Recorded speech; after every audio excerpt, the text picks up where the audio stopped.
खुळ्या, अरे तुझा सासरा फार पुण्यात्मा होता, परिस्थिती बेताची. एकदा भर मानवात त्याच्या सख्या बहिणीच्या नेसूच्या साडीवरून कुणीतरी तिचा अपमान केला.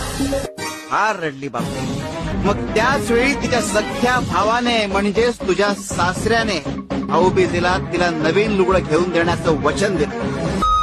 पण ते वचन पूर्ण होण्याआधीच त्याला वर्ष बोलावणं आलं आणि वचन अपुरं राहिलं. आणि याच कारणामुळे त्याच्या पिंडाला कावळा शिवत नव्हता, तो आज शिवला. कारण काल रात्री एका स्त्रीला आम्ही नवीन लुगडं आणि करंडा देऊन त्याचं ते वचन पूर्ण केलं.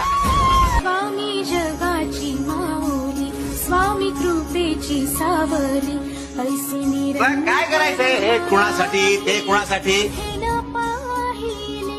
काय आहे आमच्या एका भक्तासाठी?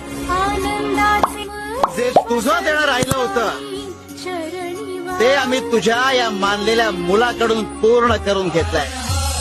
आणि म्हणूनच आम्ही नवीन लुगडं आणि कुंकुवाचा करंडा मागवला होता.